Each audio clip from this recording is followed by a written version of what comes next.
जहां तक अवैसी का, वो तो आपको पूरे हिंदुस्तान को मालूम है कि इसको अपनी टीआरपी बढ़ाना है। एक्चुअली मैं आपको उसकी आज हिस्ट्री बता देता हूं अवैसी की, आप बैकग्राउंड स्टार्टिंग, क्योंकि आज का जो उसका स्टेटमेंट था इसकी मुस्लिम पर्सनल की जिलानी साहब भी बोले कि भाई हमें कोई इतराज नहीं है, हिंदुस्तान के तमाम उलमाए मुसलमान जो है इसको एक्सेप्ट किए, लेकिन इसने आज एक बीज डाला है। इस वजह से मुझे कोई अवैसी से दुश्मनी नहीं है, लेकिन आज मैं आपके चैनल के जरिए ये बताना चाह रहा हूं कि हिंदुस्तान के मुसलमान, सारी दुनिया को बताना चाह रहा हूं कि ये एक जो है रावण समझिए आप इसको। इसके फादर का नाम जो है सुल्तान असदुद्दीन अवैसी है।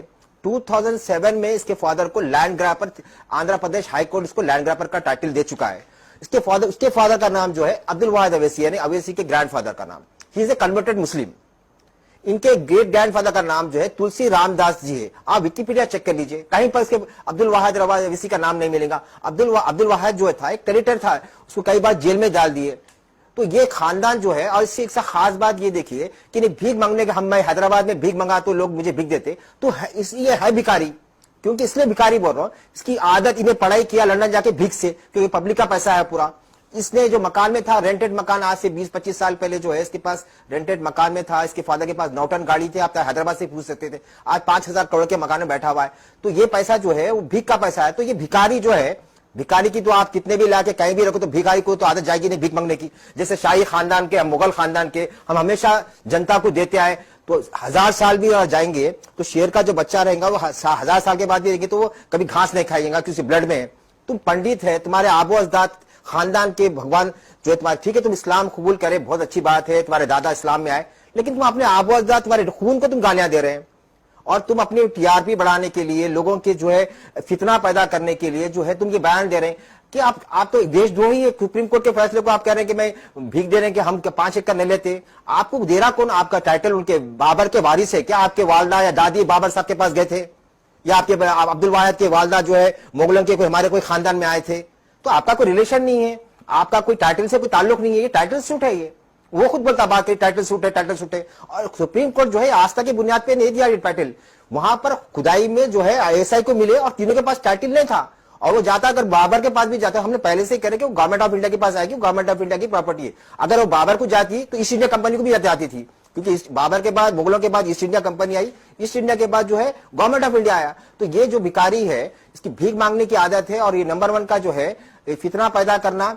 इसकी बायोग्राफी आपको मालूम, इसका छोटा भाई के बारे में भी जो है देशद्रोही है। ये लोग खानदानी पंडित है। आप इसकी हिस्ट्री, मैं तो हजारों बार चैनल से पूछा, भाई आपके ग्रैंडफादर, मेरा शिजा तो आप सुप्रीम कोर्ट एडमिट करा, हर चीज का रिकॉर्ड है। तो जो खानदान से आप, जो राम के खानदान से आप पैदा होके आए, ठीक है अल्हम्दुलिल्लाह, अच्छी बात है कि आप इस्लाम कबूल कर लिया, आपके grandfather is very good, we accept. लेकिन आप मुसलमानों का नाम मत खराब करो, हमारे ईमान वालों के। हमारे 1000 साल से हम ईमान वाले हैं मुसलमान। आप 50 इयर्स पहले ईमान मुसलमान बन के जो है हमारे मुसलमानों को बदनाम कर दे रहे हैं कि अवैसी ऐसा बोला। आपको टाइमलाइट में आना है, टीआरपी लेना है। हिंदुस्तान का कोई मुसलमान नहीं बोला आपको ये अल्फाज बोल के, आप हिंदुस्तान के चरणों में आप छाना चाह रहे थे, और हिंदुस्तान के पब्लिक के बच्चों के दिमाग में फितना डाल रहे हैं। तो मैं तो चाहूंगा ऐसे देशद्रोहियों को जो सुप्रीम कोर्ट का पालन नहीं करते, इसकी एमपी की सीट खरीदे, इसको जेल को भेजाए, और हो सकता है अगर पार्लियामेंट में नया खत्म रहता है, ऐसे लोगों को तो फांसी दे देना चाहिए। दारुसलाम जो एमआईएम का हेडक्वार्टर है हैदराबाद के अंदर, उसकी विकिपीडिया पढ़िए आप। ये जो फाउंडर था, ये जो है हैदराबाद के एक नवाब थे, बहादुर याद जंग। इसके ग्रैंडफादर जो औसा से आए थे, जो कन्वर्ट होकर आए थे, तुलसी रामदास जी की जो बेटे थे अब्दुल वाहिद अवैसी के ग्रैंडफादर, वहां पर प्यून थे वहां पर।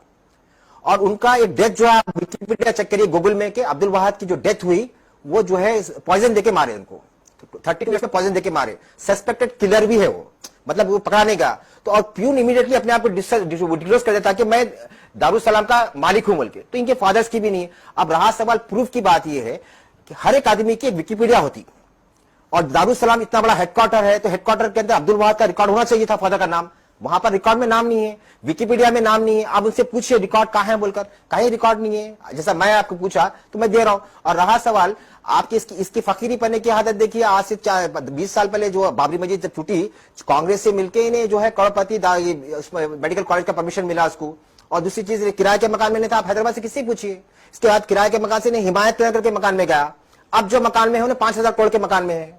तो ये सब क्या है? पब्लिक को बेवकूफ बना के, दीवाना बना के जो है इन्हें हरकतें कर रहा, तो ये जो अवैसी का नाम आज जो हरकत उसने किया है, मुझे कोई पर्सनली अवैसी से दुश्मनी नहीं है, लेकिन जो आज देश के अंदर सुप्रीम कोर्ट का हमारे देश के सबसे बड़ा कानून की जो तौहीन किया इसने, आज ये बात बोला कि हम भीख मांगता हूं बोल के, तू भिखारी है, भिखारी रहेगा, इसके बाद इसका साथ खानदान भी भिखारी रहेगा, और तुम पंडित है और पंडित रहेंगे, ठीक है, तो मुसलमान बने, लेकिन तुम्हारा डीएनए कंफर्म करेंगे तो 100% तुम श्री राम भगवान के औलादों में से